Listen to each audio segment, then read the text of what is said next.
Okay, good day. Today we are going to discuss Module 8 of CE 2121 Fundamentals of Surveying, covering tacheometry.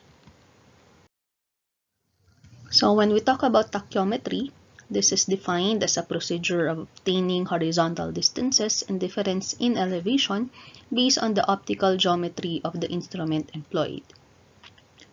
So the primary object of tacheometry is the preparation of contoured maps or plans requiring both horizontal as well as vertical control. Also, on surveys for higher accuracy, it provides a check on distances measured with tape. So for tacheometry, this is now an application also of our reciprocal leveling and stadia leveling. So we have the Stadia method. So the equipment for Stadia measurements would consist now of a telescope with two horizontal hairs called your Stadia hair and a graduated rod called a Stadia rod.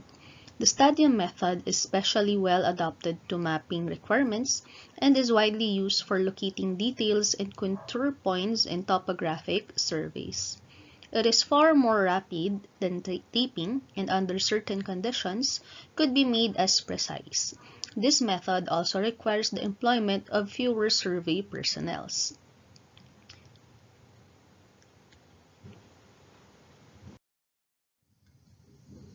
So the principles of stadia is that the stadia hairs indicated by points A and B, so the lower and the upper crosshair readings. So these are distances between the stadia hair is your I. The apparent locations of stadia hairs on the rod are A and B, and the stadia interval is the S. So the S is the difference between your lower and upper rod readings or stadia cross readings. So we have here the elements or the variables used for our computations. So F is the focal length of the lens. So F1 is the image distance or length from the center of the objective lens to the plane of the cross wires when the telescope is focused on some definite points. F2 is the object distance or length from the center of the objective lens to a definite point when the telescope is focused on that point. I is the distance or spacing between the stadia hairs. C is the distance from the center of the instrument to the center of the objective lens.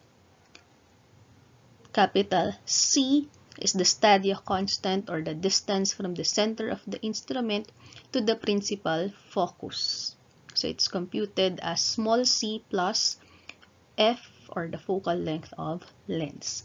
D, small d, is the distance from the focal point in front of the telescope to the face of the rod, and the capital D is the distance from the instrument center to the face of the rod. K is the stadia interval factor, or it's equal now to F over L. S is the stadia or the rod intercept, which is computed as B minus A. So take note that the ratio of your focal length and your distance between stadia hairs should be equal to the ratio of the distance of the focal point and the rod divided by your stadia or rod intercept. So also, the distance from the instrument center to the face of the rod is now computed as D equal to Ks plus C. So you have already used this equation in your leveling topics. Next, the equation D equal Ks plus C is employed in computing horizontal distances from stadia intervals when sights are horizontal. So this is only applicable if we have horizontal distances. So when we have inclined distances, we have now what we call your inclined stadia sites. So we are measuring now points A and B, or point of or from your instrument to the rod location O.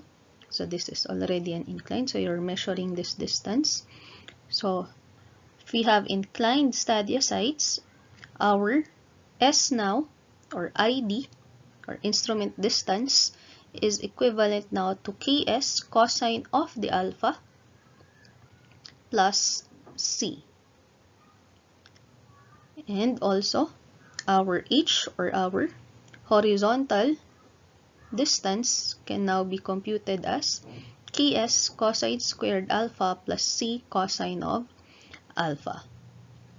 And we have for the vertical distance between the telescope and the point of our instrument at the surface is now equal to Ks cosine of alpha sine of alpha plus C sine alpha. And the difference in elevation now can be computed. Same equation as for stadia leveling, Hi, or height of instrument, plus the vertical distance minus your rod reading.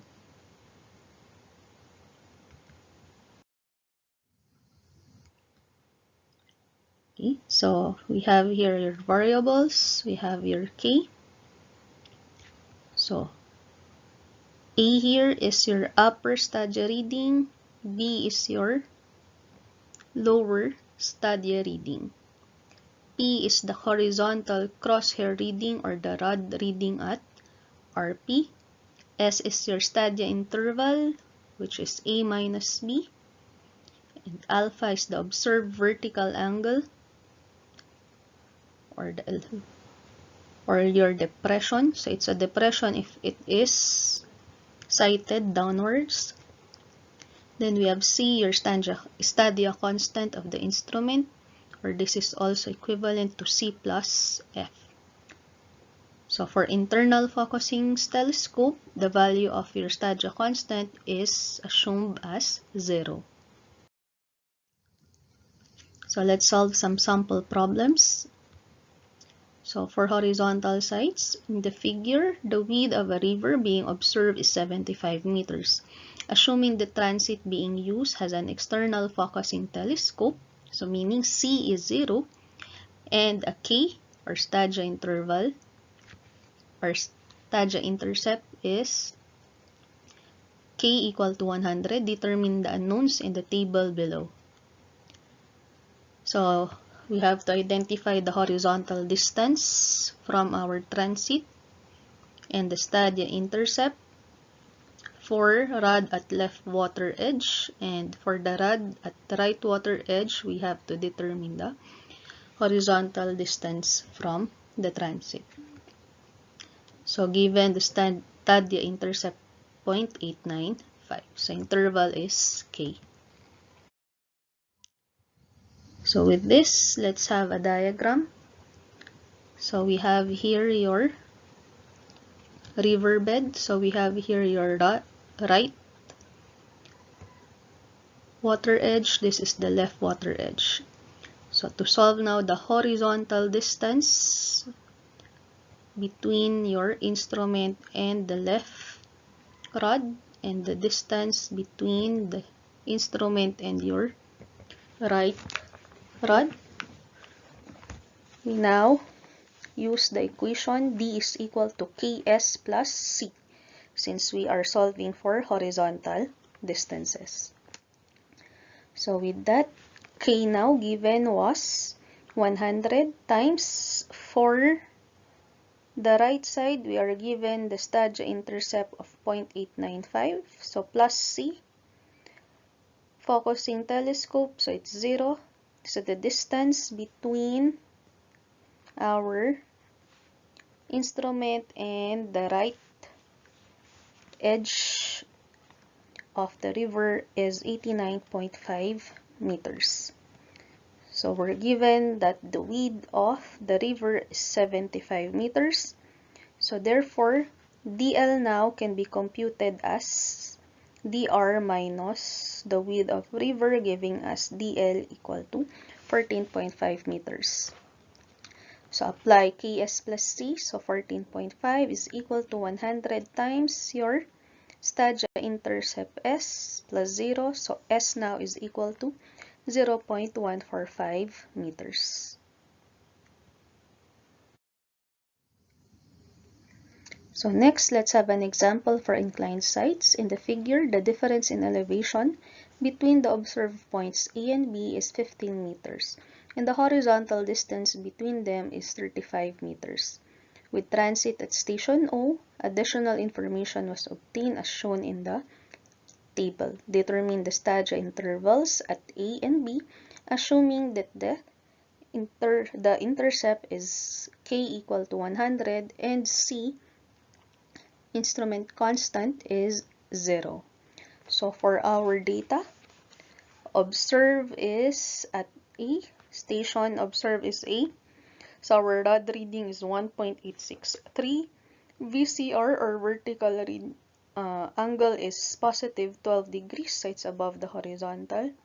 At station B, we have rod reading 1.5 and the vertical angle is 10 degrees. So with this, we have here our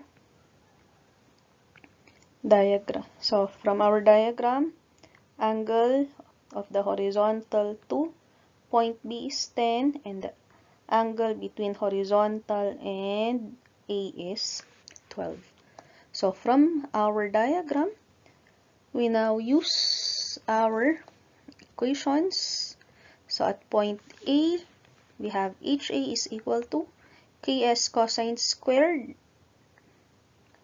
So we have an unknown value of SA, so this becomes equation 1. And from the vertical for point A, that's 1/2 Ks sine 2 theta. So substitute the values. VA is 20.337 SA. So we have two equations already, but we have 3 unknowns, so we still need one more equation. So from here, we consider it at point B. So HB is equal to Ks cosine squared theta. So we'll arrive at 96.985 SB. So that's equation 3. VB is 17.101 SB. So we have 1, 2, 3. So 1, 2, 3, 4, 5, 6 unknowns, but we still have, or we only have 4 equations. So next is to check the figure. So we know that HA now is equal to HB plus 35. So this becomes our fifth equation. So we have simplified our unknowns. So we can now write equation 6 in terms of SA and SB. So with that, we'll be able to compute now or substitute our values. So VA minus RA minus VB minus RRB. So we have SA and SB. So this is also equation 7. So from here, we have SA, SB. We can now solve it by either simultaneous equation or by substitution. So from there, we'll be able to solve for the value of the Stadia interval at B is 2.258 and SA will have 2.654 meters. So next, a transit with a Stadia interval factor of 100.8, and it was set up at point C on the line between points A and B, and the following Stadia readings were observed. If the Stadia constant is 3 0.381 meters, determine the following. Length of line AB, difference in elevation between points A and B. So these are our data. For the rod held at point A, we have a vertical angle of 15 degrees 35 minutes. So positive, meaning it is an inclination or elevation. So we have your crosshair readings. So upper is 1.33, middle is 1.175, and the lower reading is 1.020. At rod or at point B, we have a depression 0.8 degrees or 8 degrees and 8 minutes. So it's negative. And then we have your hair readings or the crosshair readings. Upper at 1.972, middle is 1.854, and lower is 1.736. So we have here the diagram of our problem. So we have here rod E. So this angle now between horizontal and your middle crosshair is 15 degrees 35. Horizontal and the middle crosshair is 8 degrees 8 minutes. So from this diagram, we can see our rod reading. So the rod reading is from the ground to the middle. Then we have your vertical distance is from the center of the instrument to our middle reading. Same for rod 2. Vertical distance is from the ground to the center of the instrument, and we have rod reading 2 is from the ground to the middle crosshair reading. So we have HD1, distance between point A and the instrument, and the distance between the instrument and point 2 is HD2. So the total length between A and B is your HD1 plus HD2. Okay. So from here, we can now solve for our values as HD is equal to Ks cosine squared alpha plus C cosine alpha. So substituting our values. Now for HD1, we can solve this using the equations. So K was given already. So S1 is upper minus lower, so that's 0.310. So HD1 is 29.36. So for HD2, we use S2 is equal to difference in the upper and lower, which is 0.236. So substituting the value, we have now HD is equal to 23.69. So therefore, the total length of or horizontal length between A and B is 53.05 meters. So next, difference in elevation now for points A and B. So ito, A and B, that is now equal to VD minus RR1 para dito sa ground plus VD ito. So plus RR2. Okay? So for VD1, we apply the equation Ks cosine alpha, sine alpha plus C sine alpha. So as we have already solved for S a while ago, so we can solve for VD1 as 8.19, and for VD2, just substitute the values. VD2 is 3.38 meters. So DE for AB now, or the difference in elevation between AB, is 12.25. So the rod reading is our middle crosshair readings. Okay? That's it for Module 6. Thank you for listening.